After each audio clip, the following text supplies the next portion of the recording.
Actually, this place was less scary than we all thought.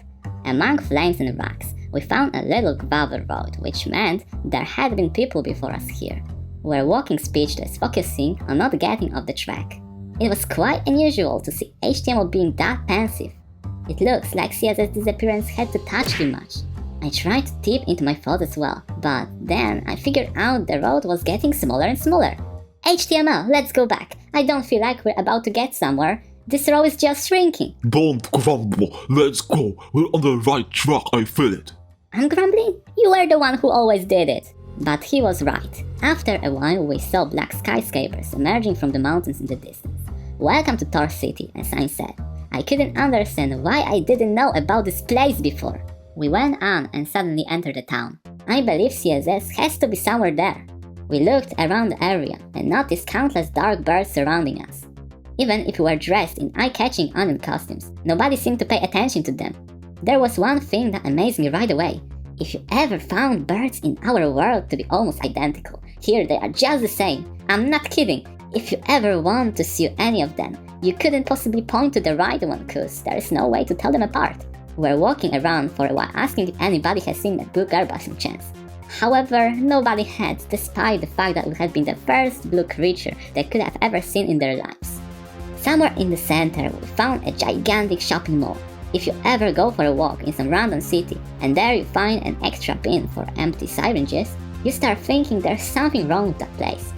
But analyzing it wider, if everybody's anonymous, there's no way to create an infallible law, right? Anyway, I never would have guessed lawlessness can build a city where everything actually works, because basically this is a place where everybody cares about their own business. And as there are no rules, it always feels like they're gonna knock you down on the street after you only look at them.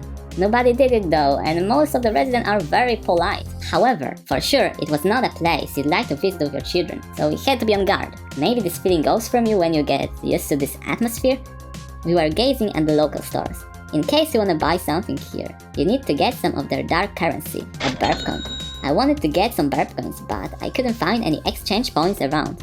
There has to be another way to get them then. Once we get some, it looks like we are able to buy things almost unavailable out there. Passing the alleys of shops, I felt like they were in a loop. The same dirty stock over again.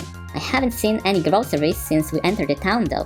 What do they eat then? However, the things most interesting begin not with the things you can buy, but with the places you can visit.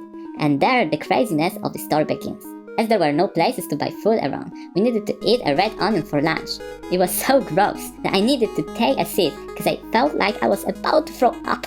And then, while looking at one store's window, I noticed something in the reflection. Across the alley, there was a guy whose top of the head looked so familiar. Do you see this guy? This might be him! Are you sure? Well, all those birds I have seen in my life were very similar, you know.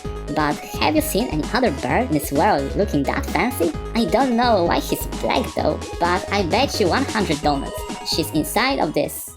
Well, we had to try there. It was difficult to find any clues about CSS location so far, and I was ready to give up, but finding her in a place like this will be a blessing in disguise. We checked the list this bouncer dropped, and there was only one girl's nickname that might be matching.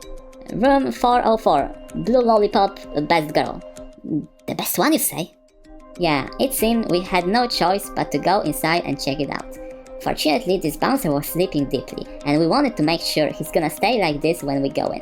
Let's do it like this. I go inside, you stay here and watch out, alright? I got inside and prepared for the worst. The inside was quite large, with a long blue corridor and rooms of various color lights. This place looked more like a redecorated guest house, and there even was a reception. I figured out the blue light makes me look completely black. I found the room she was supposed to be in. This one had a green light inside. If you told me about all of this some days ago, I would think you get crazy. I always knew CSS is gonna achieve something big, but I would never expect this type of career. Instead of opening this door, I looked through a gap under it. Oh my gosh, that's not her. For the first time in my life, I was happy my mission failed. I was about to go outside and tell HTML, but this weird noise. Do you hear this? This noise came from under the floor. It sounds like a piston. Okay, you may not know me, because it's roughly the second story on this channel, but even if the sound could be anything in the world, I was too curious to not check it out. At least it was daytime, so there were no people there, and somebody from the reception went for a coffee break. I hope it's a coffee break. On the shelves, I found a plan for this building. One detail caught my attention. There was a trapdoor in the first room on the left. Holding the plan tightly, I entered the marked door. Under the carpet, I found an entrance, but it was locked. Anyway, the sound was clear and loud in this room. Near the place, I found the plan. There were keys in a basket. I believe one of them has to open the lock. While checking them, I started hearing footsteps outside. Oh no, she came back!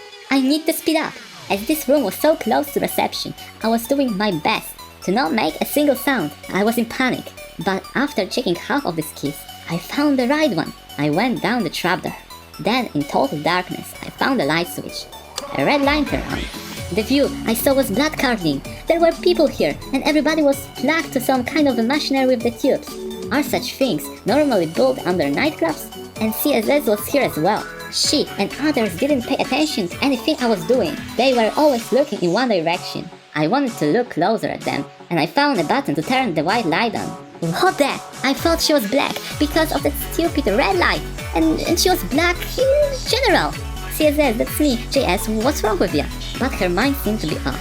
If I didn't see before what the dark force can do with your mental health, I would think she's after drugs. And then, I was shocked again, like before when I tried to pick that rock from the ground outside. What the heck did I do to her? Onion things didn't help at all. Well, maybe a bit, like the place on her body I touched with the red onion recovered. But the darkness possessed her totally, cause when I took onions from her, she was losing her color again. Enough! Be brave, CSS! I'm coming back soon! Leaving, I brought the useless keys back to reception. How did you get this? Wait! Why did it take you so long? Is she there? Yes, and she's doing worse than if she was a bitch.